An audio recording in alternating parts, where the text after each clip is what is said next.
Welcome to the Navic Gaming Podcast, where it is our mission to explore the business and future of video games. We bring together the industry's brightest builders, investors, and thinkers to keep a pulse on current events, dissect emerging trends in games, share lessons learned, and have a great time. This podcast is also part of Navic's growing ecosystem, which ranges from free and premium research to consulting and advisory services. For more information, visit www.navic.co. This episode is sponsored by our partners at CleverTap Gaming. CleverTap Gaming is the all-in-one platform that enables game studios and publishers to create personalized player experiences. It's the only solution that provides a real-time understanding of player actions and integrates lifecycle marketing, live ops, and remote configuration into a holistic experience. In other words, you can maximize engagement, retention, and monetization through real-time segmentation and targeted offers. And you can run live ops campaigns with A/B testing, push notifications, in-app messaging, and much more. To discover how CleverTap Gaming can best serve your games team, simply visit clevertap.com/gaming or check out the details in the show notes.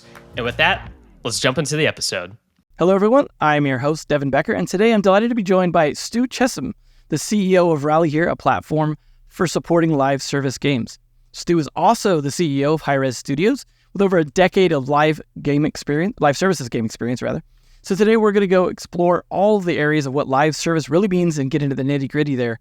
So Stu, why don't you just tell us a little bit about your background, the origin of RallyHere, and what you do today? Yeah, sure. First off, just, thanks for having me. I'm a longtime listener, first-time caller, so I appreciate you having me on the show and enjoy the podcast. So I've been in the games industry about 15 years. So since 2008, I really didn't join the gaming industry though until I was in my late 30s. So I tend to tell people that gaming for me was kind of a third career, or at least a third stage of my career. So I started my career in New York in more finance. Worked for NatWest Bank for a little while, Viacom for a little while. In that role, kept drifting more and more towards technology. And it was an exciting time for technology in the mid-90s, obviously, with the internet emerging and many other things. So in the kind of mid-90s, I got recruited to come to a little company in Atlanta that was a few months away from going public. And it was run by a man named Hi-Rez Gorin. Who's still spoiler alert, is still the chairman and original founder of Hi-Rez Studios. So I worked for Hi-Rez for many years. We built two really successful companies. He built them, I helped him, but one was ultimately sold to NCR and really focused on kind of the front end of retail and hospitality businesses like point of sale and things like that. The second company, which I was the CTO for, was a company called Blue Cube Software, which was one of the actually very first SaaS companies before we knew to call it SaaS. At that time we called it something like application service provider or something like that. But it was, and that company focused also on kind of the retail hospitality business. We had some of the biggest, grocers worldwide, some of the biggest big box retailers like Home Depot and folks like that on board, as well as a lot of restaurant chains, Marriott, folks like that use that software. And at the same time that we were running that company, I was the CTO, Hi-Rez was the CEO. At that same time, Hi-Rez was playing a City of Heroes probably 40 hours a week. So just really, really into City of Heroes at the time. This was in the early 2000s. And he, had done well, had built two very successful companies. And he said, I want to start a gaming studio. So that was really kind of the genesis story of Hi-Rez. I actually stayed back and didn't join. That was in 2005. I stayed back and didn't really join Hi-Rez until 2008, which was kind of once they had gotten far enough along to be starting to think about, like, how do we get our first game to market? and drive some of the technology behind that, which is more of my expertise. But I joined the company in 2008. Because of our background in enterprise software and kind of software as a service, we really only knew how to make games that were kind of live services. The idea of like a gold disc type arrangement for our games where we just shipped it once and forgot about it was so daunting to us. It just wasn't the way we knew how to make software. So we just kind of naturally started building games that were online and constantly updated live service.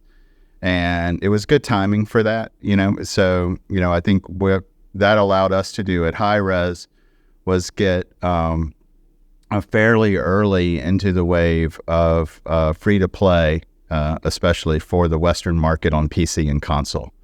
So we had, the first game we shipped was a game only hardcore people even know it ever existed, called Global Agenda.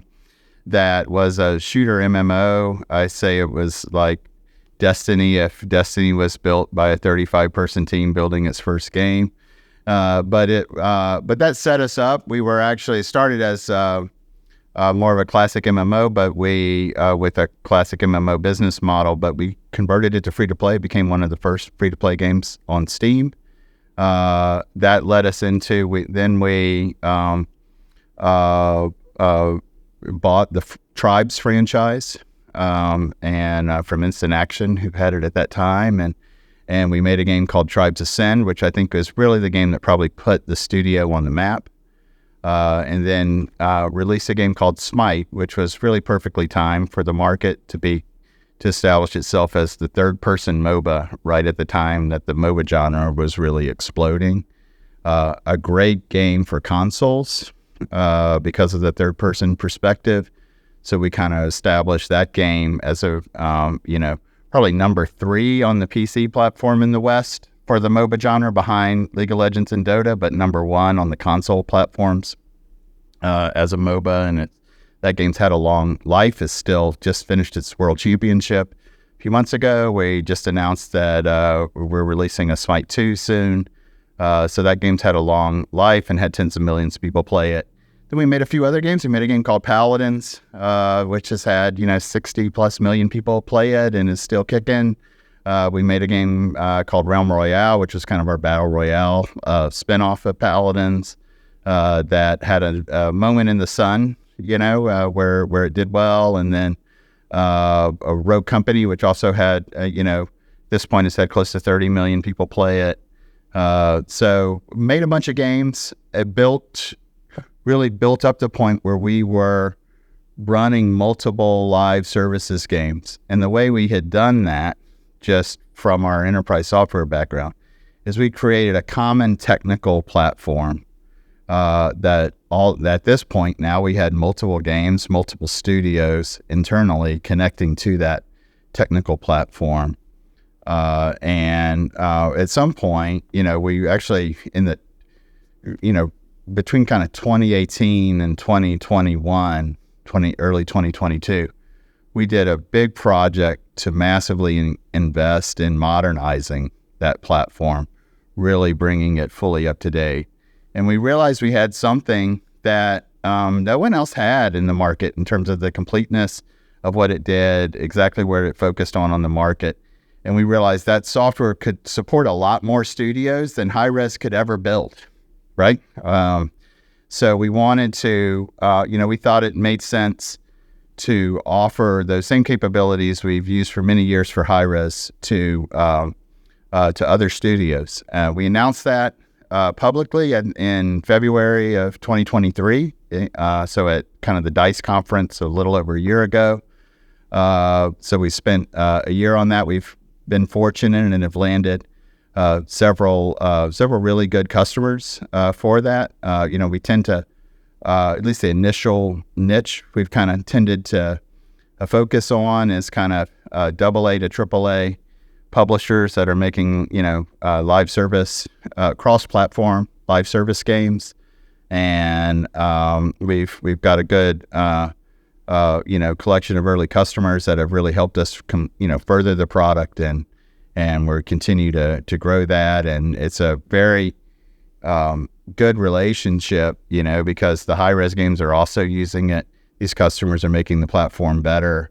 That's good for Hi-Rez. Hi-Rez's requirements are making it better. That's good for the customer. So it's been a really good situation to fill a niche in the market that I think is very valuable.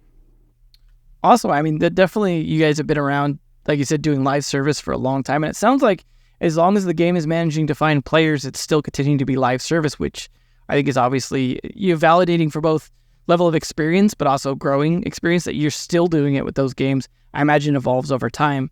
But at the moment with RallyHere being that service offering that you're talking about, what is the current relationship between Hi-Rez Studios and RallyHere, and why is it set up the way it's set up? Yeah, so we really think of Hi-Rez now. We almost think of it as like Hi-Rez Ventures instead of Hi-Rez Studios, if that makes sense. And we really operate Hi-Rez in three, at the moment, we run Hi-Rez in three pretty independent business operating units. So two of those are game studios. We have the Titan Forge studio, which operates the Smite franchise. So they're running Smite and Smite 2 are their main focuses at the moment. And then we have the Evil Mojo studio, which runs our various, our portfolio of mainly shooter games. Is kind of the connective tissue between those games. So they run Paladins and Royale and Rogue Company primarily at this point, and have another thing they're working on. And then we have RallyHere, right? And those run outside of me and, some G&A type folks, like, we do share, obviously some finance people, HR type stuff, things like that. So not to be redundant. Outside of that, we really operate those three divisions or operating units very independently. RallyHere's its own kind of subsidiary.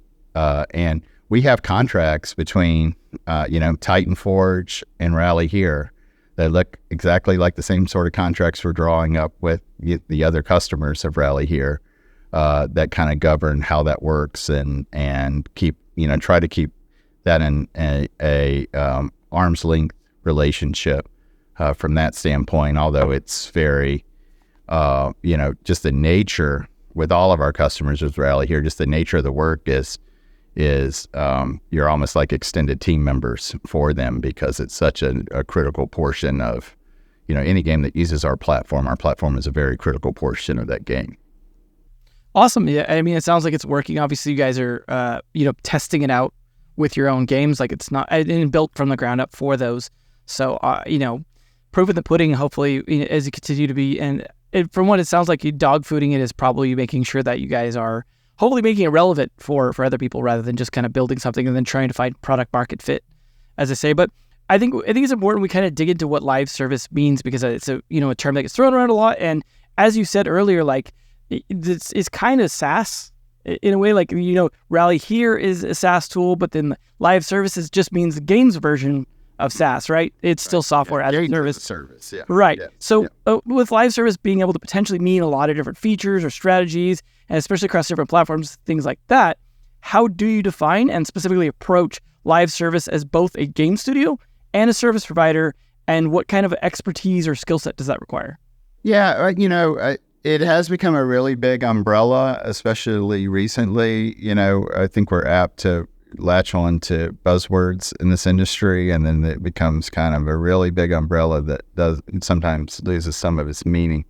For us, really, a live service game is a game you're committing to iteratively develop alongside your community over many installments versus kind of being dropped to the consumer at once, right? So when I'm talking to my friends outside of the industry and trying to explain this concept to them, a kind of maybe overly simplistic but useful analogy is to think of the difference between a movie and a TV series, right? A movie is pretty much, for the most part, is right? There's a creative team behind it, and they may focus group the heck out of it. They may do whatever, but it's really, it's fully driven by by the mind of the creator behind it, and it's mostly dropped in one big installment. I might even, in order to take in some type of use cases that maybe call themselves live services now, but I think even if it was a drop of, a Netflix series with 8 episodes, and you had made all 8 episodes before you really launched it, to me, that's still in that same genre. The versus a live service game is more like a TV series. So, when you get into multiplayer PvP games and some games with user-generated content and stuff like that, it's not even like a regular TV series. It's more like a reality show or a sports type of thing where, even the creators aren't able to predict exactly where it's going to go ahead of time. The players themselves are having a dynamic impact on how the game evolves over time. So to me, that's what really separates live service. Now, beneath that has to underlie a business model, right? So I think the business model definition that folks have migrated to for live services is it's a game that, tends to monetize itself over, outside of just that first initial payment and over many installments. But for us, it's much more around the philosophy for how you're building the game iteratively with your community, if that makes sense at all. Yeah, and it's funny that you mentioned, movies and TV show comparison. Although it would be funny to see like the Telltale episodic games today treated more as a live service build with the community as opposed to we're sort of kind of making it, ahead of time. But I mentioned the movie thing because, one company that's made a big deal recently over talking about live service games, particularly for the monetization aspect, is like Warner Brothers, for example. They were like, hey, we're missing out on profits. We saw, we did great with Harry Potter, but we could have done so much better if you could have kept making money after that. And they were successful with the game as it was, but then one of their big first forays into live service after Mortal Kombat 1, which, had its own sort of ups and downs, was Suicide Squad recently, which did not do super great, right? And that was definitely a big risk. And so, the upside seems pretty obvious, especially to Warner Brothers. But what are the risks, especially as someone who's done this for a long time, of a game focused on live service versus just making some upfront revenue and then starting on the next game and just, taking that money and de-risking, or maybe even making some DLC or expansion mentality?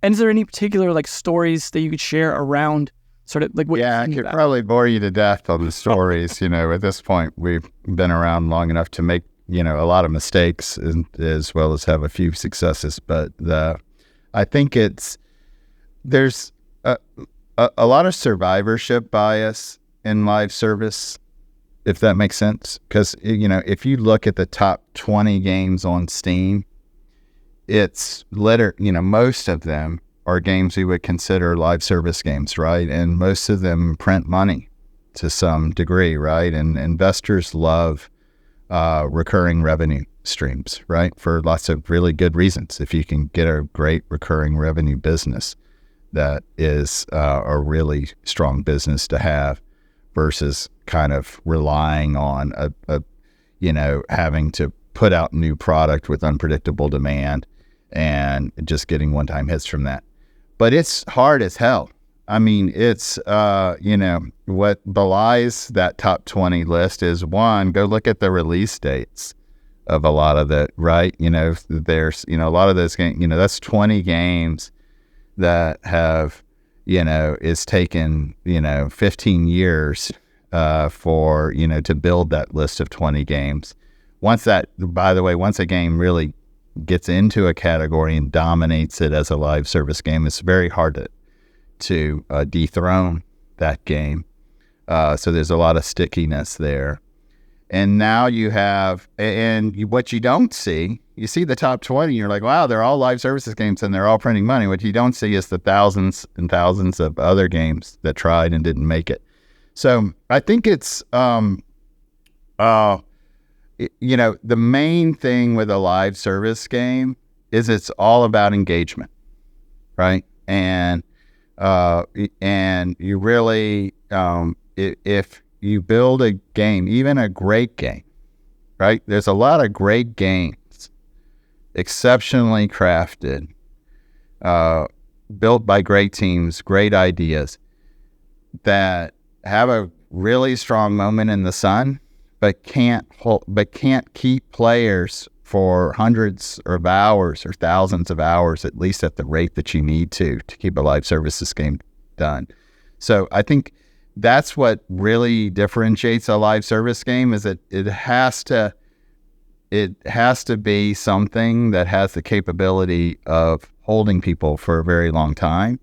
And some of that you can introduce kind of outer loop systems for, to create that treadmill of kind of constant content and progression systems and other things to make that journey good. But the core, especially on PC console, where the play sessions tend to be a lot longer, so it's not just building a Skinner box, that's driving endorphins. You've got to, that core game loop has to have some magic fairy dust sprinkled on it, to be honest. And it's really, really hard.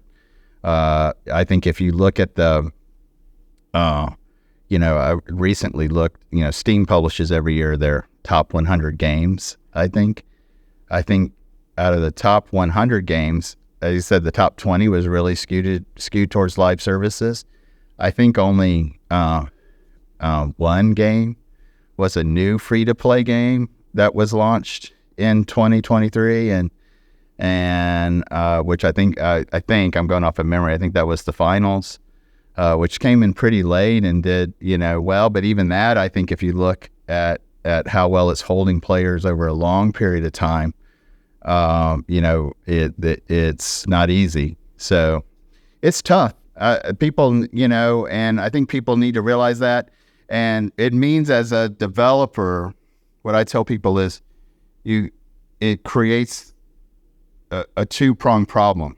One, you have to be prepared for success. The Harry Potter game is maybe a great example, right? What if those guys had been prepared for that level of success so that they could follow up with the live services more easily when it's a success? You also have to be steeled for failure, right? That means you can't necessarily have, before you even ship the game, invested another $150 million into creating the next, follow-ons and everything. Like Suicide Squad.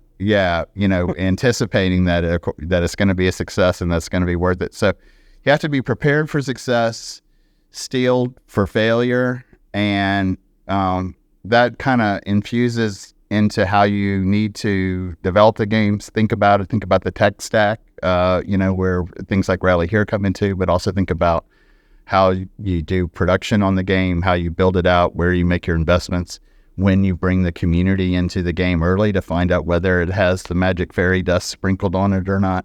These are all kind of factors that come into play. And you definitely make me think, as you're talking about these ones that are kind of hit miss or ones that have super long longevity, it's interesting to think about the ones kind of in the gray area. And the one I think of with that is Destiny 2, right? Where it seemed to have the magic fairy dust for a while, and now they're just kind of being like, I don't know what happened, like having to lay off people, and it just doesn't seem, I mean, they admit they missed the mark on some stuff, but it is, maybe even some of the ones that have a good run may only just have a good run, not a great run. And so I'm kind of curious, what are some of the games that you think are good examples of ones that are, besides just the Steam top 20, obviously, right? Those are the obvious, like, the Valve ones and things like that they service forever, that did things the right way. And even like some of the ones that are more recent, like you mentioned, that have popped up, like I think Helldivers 2 is one a lot of people are talking about, that is maybe an interesting example because it's very minimalistic live services, very unaggressive monetization. What in general do you think like supports the ones that you've seen be successful besides the magic fairy dust, that can support that longevity that you could maybe even plan for or design for? Specific games would be helpful. It's like, hey, this game does it right because of this, so on and so forth. And do you think some of these games that maybe even have surprise success can transform that, like Helldivers 2 potentially? Yeah, great question, very deep question. One, I think one of the interesting things about live services games is the middle isn't very big. You know what I mean? I think even if you look at the the top Steam games since their data is public and other sorts of things. There is a lot of there's a certain element of binary, to this. Like either you kind of reach the threshold where you can make it and survive, or you don't. Some of that is because of, one of the things I always remind, our own teams, other customers that we have is, very often to run an effective live service game, you actually need a bigger team after you launch than before you launch, right? Which is just, not always. I think one thing Hi-Rez has done, Hi-Rez has hit a lot of singles and doubles, games like Paladins and Smite. Maybe Smite's a triple, it's made $500 million plus of revenue over the years, but not the billions a year, that a year that the top live service games might be able to generate. What you have to do, and I think this is actually one of the things we're trying to help the market with services like RallyHere, is you have to learn how to develop in order to survive in the middle, where you are able to, sustain an audience, but maybe it's an audience of hundreds of thousands a month of MAU, which might translate to, relatively small CCU, you have to operate efficiently, right? And you have to have a game design that supports you operating efficiently, right? Like you can't, you need to be able to add new content to your game in a way that is viable for you to do it on a constant treadmill, and appealing to players, right? But is able to have an economic return. You have to be able to operate. You have to run servers. You have to, do customer support. You have to do a lot of things just to operate your game. You have to get really efficient at that in order to survive in that middle space. I think that is an area Hi-Rez has a lot of experience with, and we brought a lot of that to RallyHere. I think there's other games which have done, you mentioned, I think, Helldivers is a really interesting example to dig into.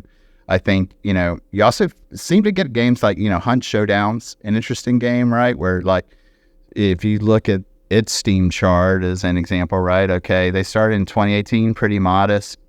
And just, but it's been a little bit of a step ladder up over many years.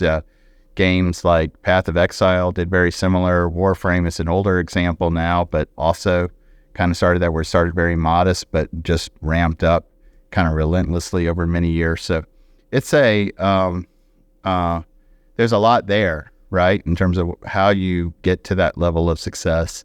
It's a lot of work. It's a lot of, operations capability, a lot of technical capability, that is, very time consuming to put in place. And like I said, that's part of what we're trying to solve with RallyHere, is take some of those things, that we spent many years building up capabilities for, and, package them in a way so that studios can take advantage of those capabilities much more easily.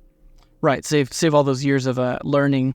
But obviously you've been successful enough to do it multiple times. So I think that's a good sign over a long period of time, right? Like you talk about the top 20 tends to stay, but then you guys have played in the middle, which is, as you said, that harder area to stick around. So I think that in itself is kind of interesting, even if just looking at it from the outside and trying to learn from that. Obviously, not every game has to appeal to every player, and there's plenty of niches and stuff, but when it comes to like trying to reach big audiences and things like that, and sort of scale things quickly and try and stay at the top, mobile games, I think, are interesting in the sense that they seem to embrace live service models, I think, a little more frequently than PC and console, which I gotta imagine is somewhat tied to being free to play, right? That the monetary model, you kind of have to keep updating the game. You have to keep people playing because that's the way you're making money. You're not making money on the way in. It's just as they stay there, right? So what do you think are some of the important differences for live service games and approaches between mobile, PC, and console? I know mobile or PC and console is a little bit more your focus, but that's why it'd be great to get your opinion on what really those differences are, especially when it comes to dealing with platform gatekeepers like Apple, Google, Valve, Microsoft, Sony, Nintendo, that different people deal with that have different restrictions, requirements when it comes to live updating games. Yeah, and there are some mobile games that I think look and feel and smell a lot like PC console games, and there are some PC console, more PC probably versus console, but there are games that probably look and smell like mobile games in some ways. So there's no one perfect answer to the question, but I think that, at a broad level, there's a few key differences between the PC console and mobile.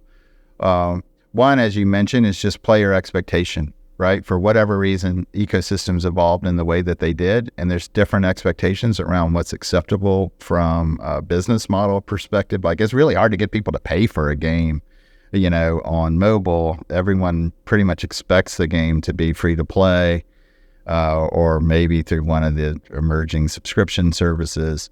But then on the IAP side, there's a much higher degree of acceptance of kind of what on the PC console side we would kind of call unfair mechanics or pay to win type mechanics, things like that. It's a little more acceptable on the mobile side. So that's one. It's just kind of audience expectations. A second big difference is session length, which is maybe the most important thing. Again, for a live service game where you have to, live service games only work if you can hold players for a very long period of time, right? So how you hold players tends to be a little different between PC console, just as the way each of us game, right? Some of us will sit down, and say like, I'm going to spend the next 2 hours on my phone playing games, but a lot of us instead are finding the spare 10 minutes, when we can find it, to mobile game, much shorter session lengths. And I think what that tends to do, while both are critically important on both mobile and PC console, weighted wise, I think the in-match kind of core game loop having to be really engaging for a longer session lengths happens on PC console.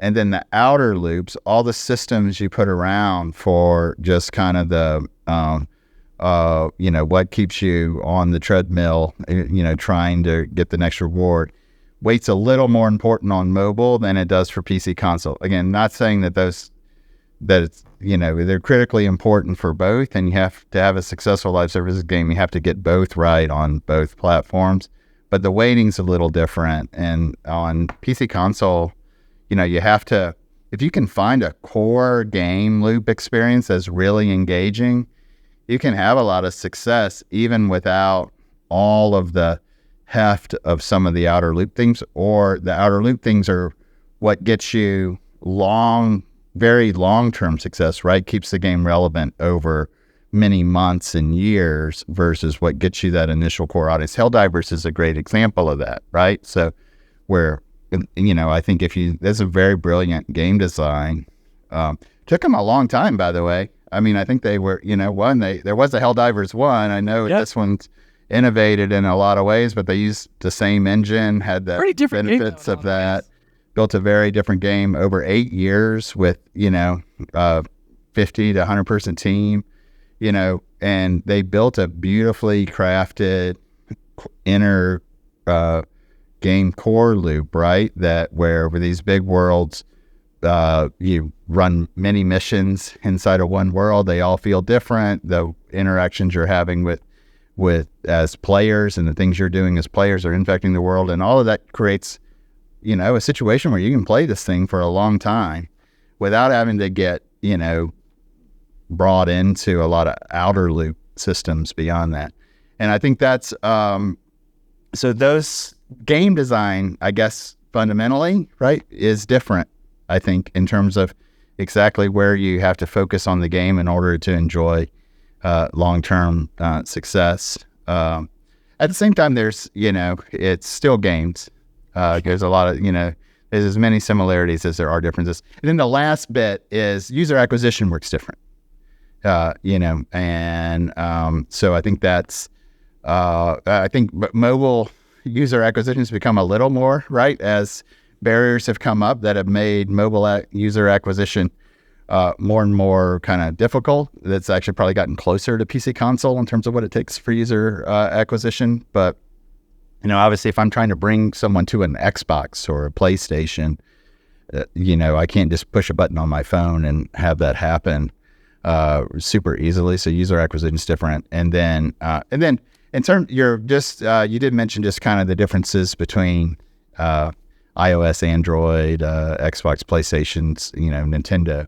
Each one of them have things, each one of them have their own unique things that you have to deal with. And that's one of the things we try to help with RallyHere is we understand all of those different platform rules that have to be met, for, what rules, do you have to meet in order to enable cross-platform play? How do you connect that Xbox or PlayStation or iOS social systems to each other? How do you, just meet long lists of rules by each platform? We try to embed as much of that as we can into the technical platform to take some of that burden off of folks. And then they all have slightly different certification processes, although that's largely gotten, it's gotten a lot, far from perfect, but a lot better. More on the console side of when we started. Yeah. So, yeah, I definitely like a lot of stuff to deal with. It's interesting you brought up the crossplay one too, because I think that was one of the interesting aspects of Helldivers 2 was that being a Sony game, it was the first one they had launched on both PlayStation and PC, but that launch, you were talking about the social systems, they force you even on Steam to set up an hour login with your PlayStation account, and therefore they've already taken care of that part. And the hardest certifications on their side, not on Valve's side, right? So they kind of, I think, maybe found an easier approach that seemed to work quite well. But it's interesting too as well, you bring up the session length thing, and it is interesting to see that there may be a little more of a gray area in the future if things like Steam Deck continue to take hold. Obviously the Switch has done pretty well at being a very high-end portable. You've got the Sony, the Portal, trying to do sort of connected thing, cloud stuff. There's a lot of sort of gray area now putting in there where the phone, obviously we're not going to get an Engage again, but we may still have this kind of gray area where suddenly maybe session lengths so longer. And I've noticed, for example, people spike on Saturdays a lot of times, even for mobile games, to find that sit-down session, but that's once a week, right? But I wanted to dig a bit more into something else you're talking about around the business model, especially around expectations. So when it comes to a lot of this monetization stuff, especially on mobile, but also looking at the live service angle of things, one of the more common criticisms you'll see from players when you bring up live service game and they start groaning is this idea that you're shipping a unfinished game, or worse, that you're stripping pieces out just to sell them to them later. That you're basically taking content out. I want to use Mortal Kombat 1 as an example because that was a recent release from a company that transitioned from Mortal Kombat X being a shipped game with DLC to then going to a live service model where they clearly did take stuff out to make it part of the live service model rather than just DLC as part of whether it be some progression or gacha or selling things in pieces. And that makes it's that combined with the full game price seems to be the thing that irks a lot of people. And you're talking about user acquisition and having to deal with the non-free-to-play model. Obviously, production costs have gone up, and people aren't willing to pay inflation-adjusted $150 a game or something, unless this is in Australian dollars, which unfortunately they've always had to do that. So that's obviously part of it, right? And finding a way to adjust that. But what should game developers' approach be to designing games for live service in a way that's beneficial to players, right? So that players are happy about it, but also beneficial to the company. So everyone's like, oh, I'm glad this is live service because that means they're going to keep this game going and I'm supporting it, but also I'm not getting taken advantage of. Yeah, it's a meaty question. I think the first question as a game developer you have to be able to answer, in the quiet room where no one else is around is there a compelling reason to make this game a live service other than to make my investors happy, right?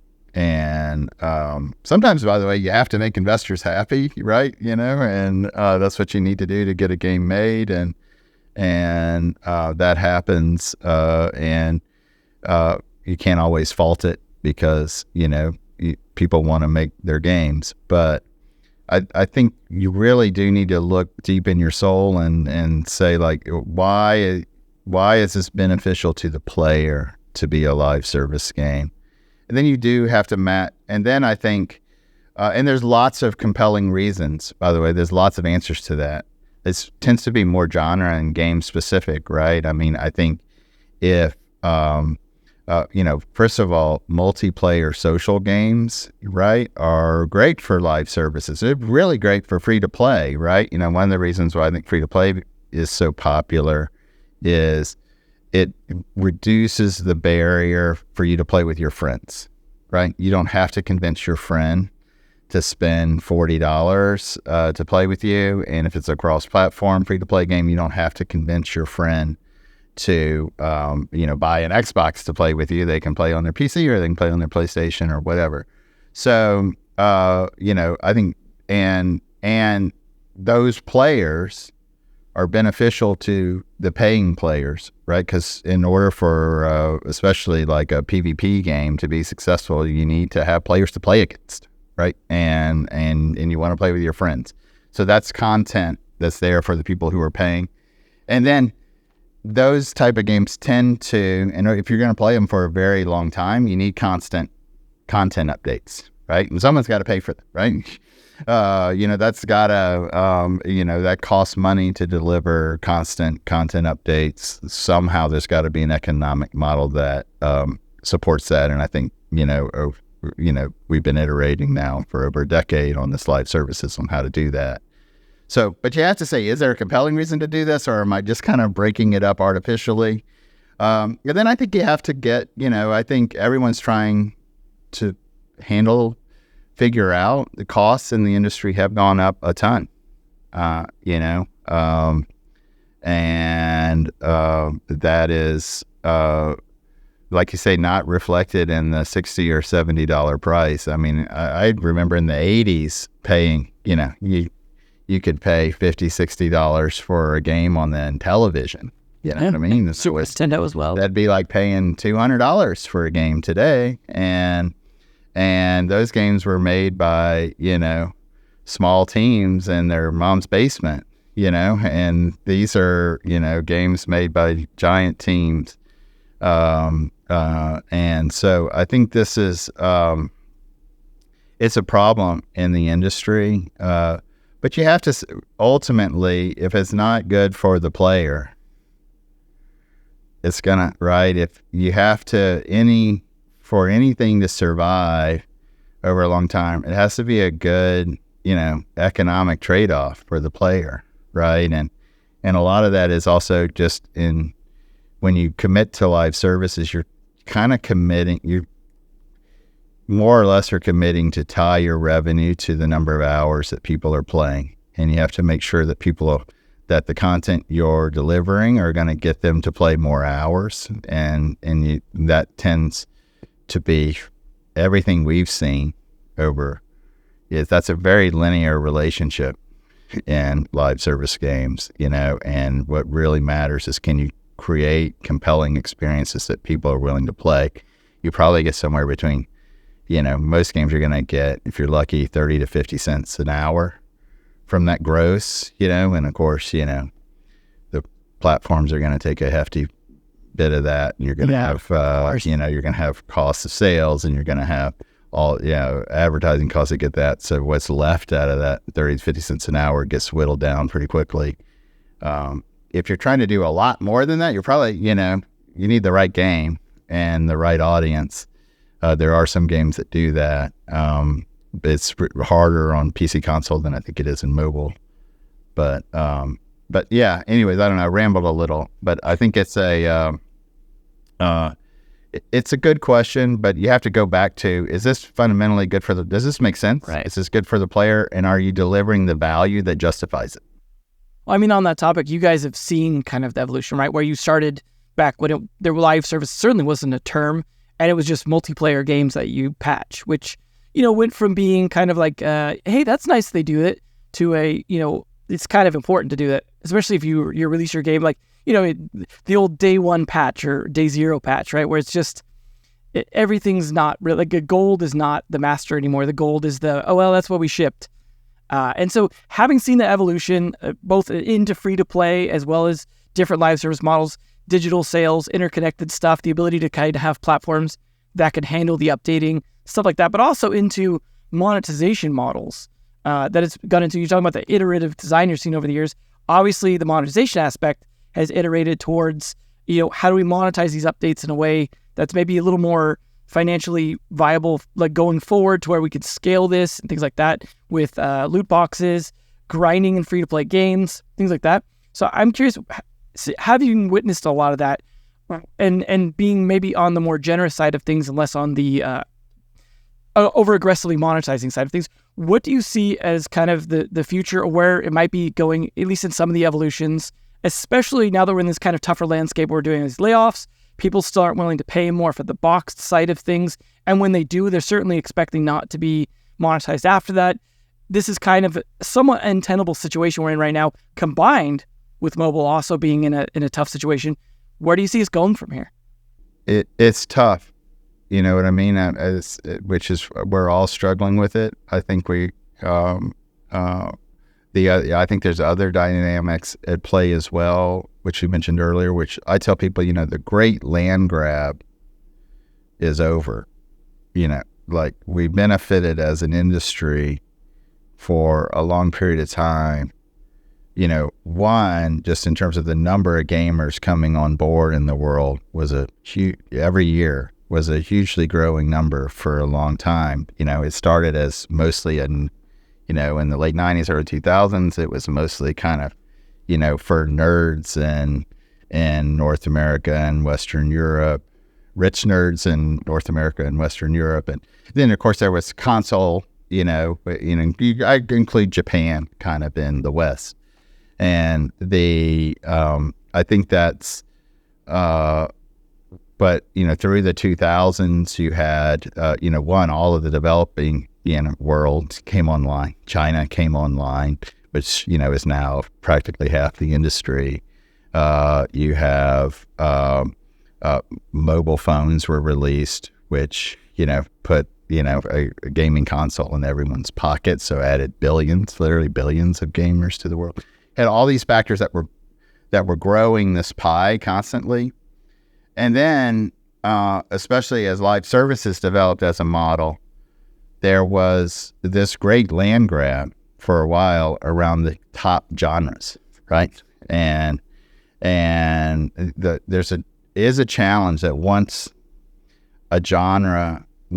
an incumbent comes into a specific genre, it's very hard to unseat that incumbent, right? The best of the best can make a big dent, right? And I think Valorant's a great example of a game that came in pretty late to a genre with an exceptional focus on kind of competitive integrity and esports, and established itself in a genre that already had some big established players in it many years later. But outside of that, it's very who's going to unseat Fortnite and PUBG and Apex from Battle Royale at this point? Someone might, but it's more likely that they're going to have to create a brand new genre. Much like Battle Royale was. Yeah, much like Battle Royale was, right? And that's a great example of something that just kind of emerged and created a new kind of land grab. But that also, those big things soak up an enormous amount of the total attention of the, right? I mean, if you take the top 8 genres, and if you include in that kind of some of these, platforms like Roblox, UEFN, things like that, but Battle Royale, MOBAs, the key genres in the industry, they're soaking up an enormous amount of the player hours. And the dynamics that kept that number of total player hours in the industry growing aren't there anymore, right? Actually, especially not COVID, right? Yeah, COVID kind of artificially spiked it for a while, but even just demographics. We did some research as in planning for Smite 2. A very interesting dynamic. So Smite 1 launched in 2013, 2014. And so I compare 2013 to 2023. There's, and if you look at the core demographic as age 20 to 30, right? Well, in Europe, there's 20% less Europeans in the 20 to 30 demographic today than there were in 2013. Now, the same people are still alive. They're just now 30 to 40. Right. And there's a lot more gamers in the 30 to 40 demographic than there were 10 years ago. But they're shrinking. There are some shrinking demographics. There's not that one platform yet. Maybe something like VR, AR, or whatever will introduce a new platform. But there's nothing that's bringing on 100 million new gamers a year, which is a dynamic the industry had for a while. So that's something we have to deal with. I think part of what you're seeing in the industry as an adjustment to some of those realities. I think and then I think to survive, you have to, one, we have to get more efficient at building these games. I think similar to movies, where movies evolve to where, either people are spending $400 million making movies, right, that they know are going to be blockbusters because they're from established franchises that, always get $1 billion when they release them. Or people are having to make or people are having to make movies a lot more efficiently, and a few of those a year always break out and become really special movies. So I think we have to get more efficient. That's part of what we're trying to do with RallyHere. I think it's I think it's just ways that we have to make it affordable again to put some of these bets on the table. And we're trying to build, some capabilities and tech to make that possible. And then your game really has to distinguish itself, right? Yeah. And I think that's Helldivers is a great example. I mean, that game's probably would have done great no matter what business model they did on it, because it's it's a hell of a game. But that didn't come easy. Like I said, they spent years on that with a very experienced team. It wasn't just that game also. The Helldivers and Magicka games before it, like they've been building up that experience at a very specific style of game for a long time, right? Yeah, so I think that's, so it's, but I think that adjustment period for the industries, I think the worst of the pain's behind us. I think people are realizing it. I think new opportunities are going to emerge. I think because it always does. Right. The industry tends to work in cycles, and just new things develop. It's usually something we didn't quite predict right, and it creates great moments of growth. So part of what I tell people as well is be ready for that. Yeah, I mean, you mentioned movies, and it's funny thinking back to the 70s were actually a reaction to a similar situation where movies turned into huge epics in the 60s, and that couldn't scale indefinitely, right? It was like every movie was a Marvel movie, and then they had to go back kind of the complete opposite direction in the 70s. So it's like, as you say, we've seen this in other industries. Games are a newer industry. So, I mean, obviously this isn't like a E.T. landfill kind of moment, but it's still maybe more of a late 60s, early 70s kind of moment for the industry, where it's like, you've got to figure it out. Yeah, 100%. And some of it is, part of the challenge in the industry, and this is why I also think in terms of reducing costs, you need to reduce the time that it takes to make a high quality game. Because one of the challenges the industry has is there's a big lag between when there's a demand signal and when you can fill that demand. Because it takes 3 to 8 years to make a high quality, live service game, right? And so that means even if you see an opportunity emerge, it takes a long time to fill that opportunity. And by the time you fill it, maybe the market has changed, or maybe 10 other people also saw the demand signal and they're trying to fill the same demand, but it took them 3 years and they were working in stealth, so you didn't know that they were doing it at the same time as you. And does live service make that easier to ship that out than with a more of a like sort of MVP model and be able to keep updating? Yeah, you can get ahead of that. I'm a huge believer in that, right? I'm a huge believer in, for the right type of games. There are certain games you should spend $400 million making, and they should be awesome. And if you make them awesome, they're going to be great. And whatever, GTA 6, make it awesome. It's gonna, spend whatever it takes to make it awesome. What genres do you think make the most sense then? Yeah, for this? But for a lot of genres, especially the genres that traditionally fall into live services, right? Shooter genres, competitive action, PvP type games, co-op games.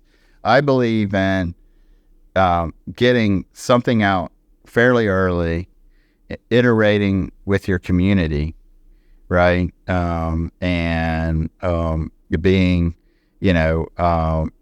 and searching for that magic pixie dust, right?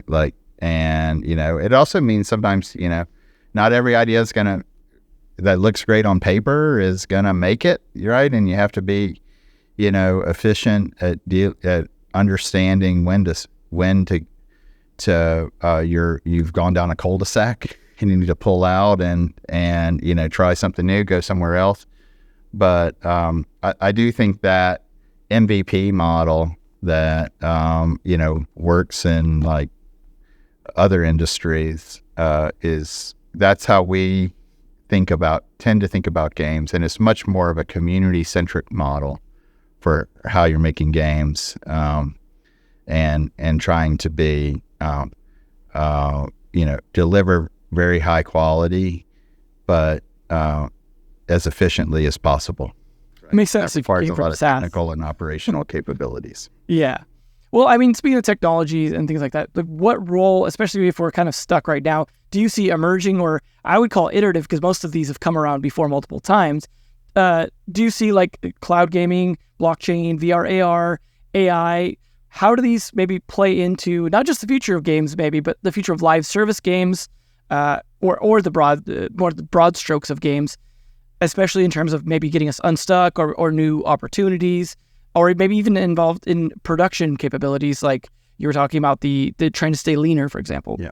Yeah. I think all of those, I think you mentioned cloud gaming, blockchain, VR, AR, AI, maybe even user-generated content, right? I think all of those are a slightly different answer, and all of those will have an impact. I think cloud gaming can make user acquisition. We were even talking before the show started, on how just being able to try games quickly with cloud gaming is such an advantage. So that could unstick us some in some of the user acquisition problems.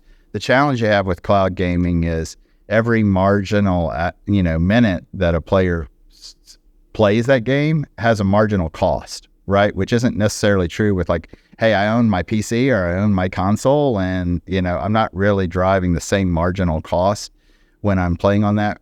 Whereas cloud gaming tends to drive a marginal cost. So the business model has to adapt to be able to handle that, which I think lots of people are trying to figure out how to do that. But I think it could unstick us it could make user acquisition a lot easier. It could open up some form factors, right? Like longer play experiences on your phone and other sorts of things along those lines to make them a lot easier. Blockchain's really interesting as a market. I think, right now blockchain tends to,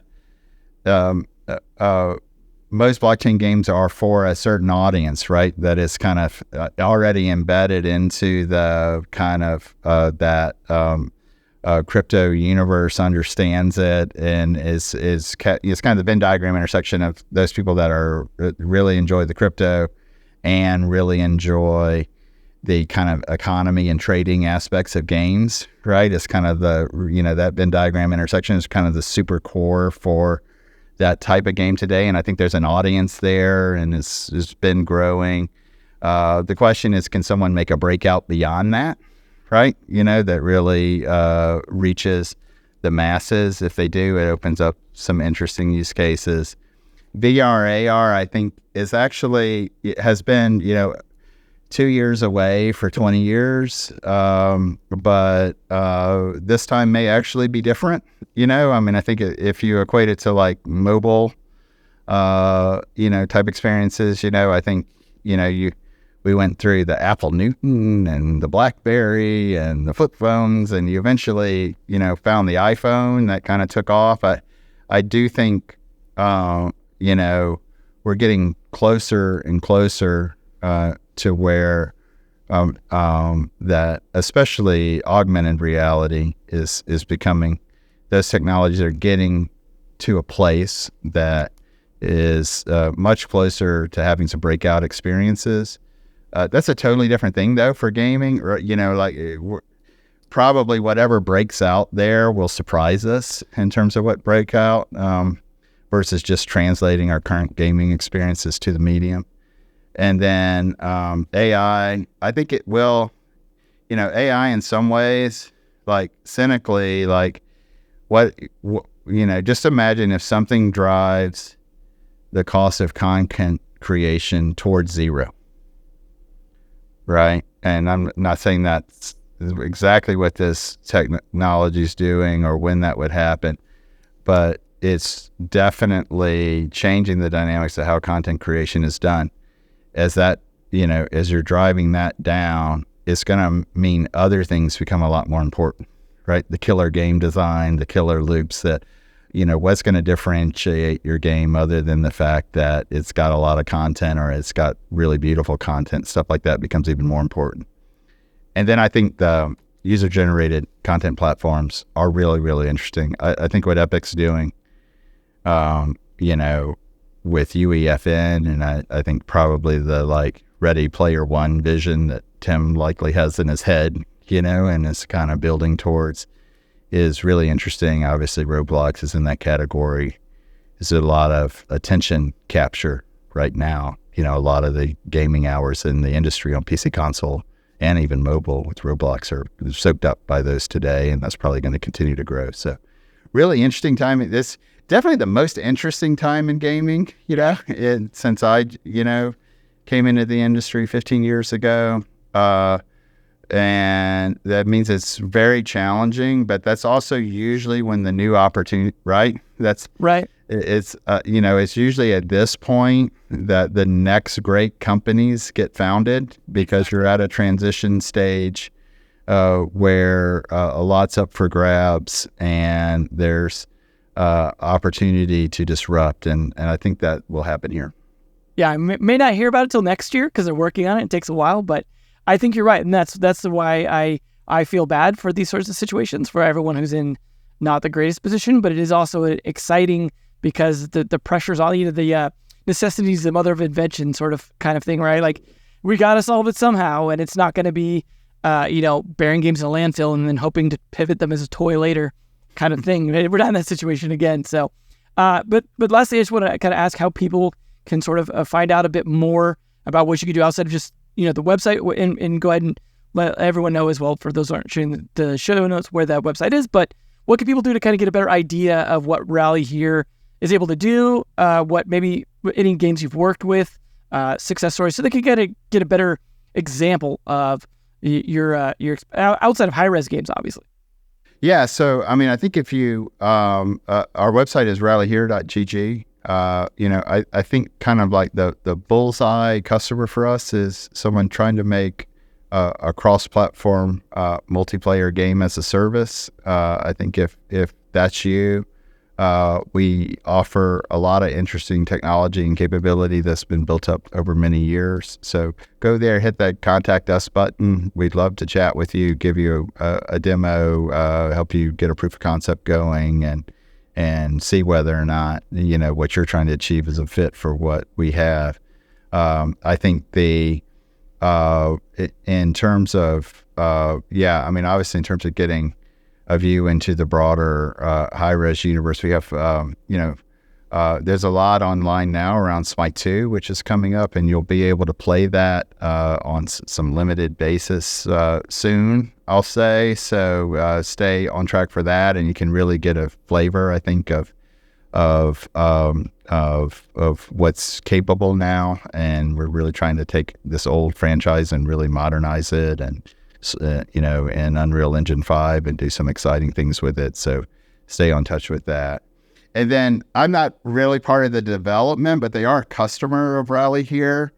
And it's one of my old-time love games, and some old friends are doing the development. This studio, Prophecy Games, has picked up the Tribes franchise, and they're releasing Tribes 3, very early access on Steam next week. So if you love going, 150 miles an hour with your hair on fire, shooting discs at other people going 150 miles an hour with their hair on fire. Jump in and play that game. And I think without going into it now, there's a story of they were able to build that game very quickly because of the RallyHere technology in many respects, as well as some other kind of interesting work they had done independently. So, and I think it's just getting, like I say, it's in early access. It's just getting started. But if you'll have to get them over here. Boomer shooter like me, right? If you're on the boomer shooter market, love those fast arena shooters. Give that a shot. Well, definitely, yeah. And obviously, it's kind of funny to take decades to make a third game, but it makes sense when it's a live service game. You don't really need sequels pumping out time after time. That's why it took so long to get to CS:GO 2, right? So yeah. And you guys will be at GDC or no? Yeah, we'll be at GDC. So yeah, definitely. You can find me on LinkedIn. Obviously, just there aren't many other Stewart Chisams in the world. So look me up on LinkedIn, and I'd love to meet with anyone at GDC that's at GDC. So we'll be there. We'll be at the Develop Conference in Dubrovnik in May, I think. So if you're more European audience and aren't able to make it to GDC, but you make it to that conference, Reboot, we'll be there, and we'll be at other shows through the course of the year. Awesome. Well, I hope to see you there. I will be at GDC as well as a lot of other Naavik people. And of course, anyone who can make it to the other stuff, definitely good. So they could pick your brain a little bit further in terms of both the stuff we talked about, but also in terms of what you could do with RallyHere, that might be good. Or heck, if Hi-Rez is also kind of acting as a publisher at times, maybe there's some overlap there even. But anyways, I wanted to thank you for coming on, Stu. It's been great to talk about live service in general. It is a bit of a topic at the moment, so I think it's good to see and hear from someone who's been there since before it was a buzzword. So definitely awesome. Respect there. Yeah, thanks for the time. I enjoyed it, and I'm sure we'll run into each other again soon. So awesome, and thanks, of course, everyone tuning in, and those who submitted questions and things like that as well. We appreciate the extra engagement, but we'll catch you on the next interview. If you enjoyed today's episode, whether on YouTube or your favorite podcast app, make sure to like, subscribe, comment, or give a 5-star review. And if you want to reach out or provide feedback, shoot us a note at podcast@naavik.co or find us on Twitter and LinkedIn. Plus, if you want to learn more about what Naavik has to offer, make sure to check out our website, www.naavik.co. There, you can sign up for the #1 games industry newsletter, Naavik Digest, or contact us to learn about our wide-ranging consulting and advisory services. Again, that is www.naavik.co. Thanks for listening, and we'll catch you in the next episode.